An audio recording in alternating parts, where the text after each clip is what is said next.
scholarship ဆိုတာစင်းရဲလိုပဲရတယ်လို့သင်ထင်လားဒါမှမဟုတ်ကျောင်းတွေရဲ့ဈေးချိုကြော်ညာတစ်ခုပဲလို့ထင်နေလားတကယ်တော့စစ်မှန်တဲ့ပညာသင်စုဆိုတာငွေချေးအခက်အခဲကြောင့်ရတာကတစ်စိတ်တစ်ပိုင်းပါဒါပေမဲ့ပိုရေးကြီးတာကကျောင်းတစ်ကျောင်းကသူ့ရဲ့အနာဂတ်ကိုတိဆောက်ပေးမဲ့လူငယ်သူ့ရဲ့အမိကုံကိုကဘာတိအောင်လုပ်ပေးမဲ့ထက်မြက်တဲ့လူငယ်တွေကိုရင်းနှီးမြှုပ်နှံခြင်းလို့ရွေးတာပဲဖြစ်တယ်အဲ့ဒါကြောင့်မလို့90%ကနေ100%ထိတကယ်ထိုက်တန်တဲ့ပမာဏတွေကိုပေးကြတာပဲဖြစ်ပါတယ်ဒါဆိုတကယ်ပညာသင်စုတစ်ခုရဖို့ဆိုတာဘယ်လိုမျိုးလဲလွယ်နဲ့တော့မရဘူးနော်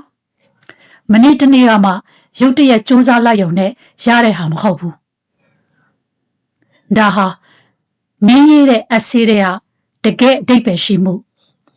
ဆရာဆရာမတွေရဲ့စိတ်ထဲကထောက်ခံအားပေးမှုအတန်းတွေကမင်းရဲ့နေတိုင်းလုပ်ပြတဲ့အလေးအကျင့်တွေနောက်ဆုံးအင်တာဗျူးမှာကိုဘယ်လိုတင်ပြနိုင်လဲဆိုတဲ့အရာအလုံးကိုပေါင်းစပ်ထားတဲ့ဟာဖြစ်ပါတယ်ဒီတော့ကျမအနေနဲ့ကျောင်းသားကျောင်းသူတွေကိုအကြံပေးရင်းအမြဲပြောလို့ရှိတဲ့အချက်တွေရှိပါတယ်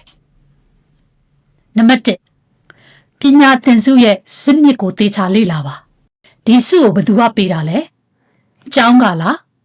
လှူဒန်းသူဒိုနာကလားအစိုးရကပေးတဲ့ပညာသင်စုလားအဲ့ဒါကိုသိဖို့လိုပါတယ်သူတို့ဘာကိုမျှော်လင့်တာလဲနံပါတ်2ကိုယ့်ရဲ့စိတ်နေစိတ်ထားကိုပြင်ဆင်ပါ scholarship ရဖို့ဆိုတာမင်းရဲ့ဇယနေ့စဉ်အလေးထားအာယုံစူးစိုက်မှုတွေကိုအချိန်ယူပြီးတော့တိဆောက်ရတဲ့ခရီးလမ်းတစ်ခုဖြစ်ပါတယ်နံပါတ်3အချိန်ပေးနိုင်တဲ့ mentor တယောက်ရှာပါမင်းဝါသနာပါရာကိုတကယ်နားထောင်ပေးပြီးတော့မင်းမမြင်နိုင်တဲ့အားသာချက်တွေကိုပြသနိုင်သူဖြစ်ရမယ်နံပါတ်4နေ့စဉ်တည်ငြိမ်တဲ့ကြိုးစားအားထုတ်မှုကတော့ချက်ပါ consistency is key အတန်းထဲမှာမင်းနဲ့ပတ်သက်ပြီးစုဆောင်းမိတဲ့အမှတ်သားတိုင်းကနောက်ဆုံးမှာမင်းဆရာမရဲ့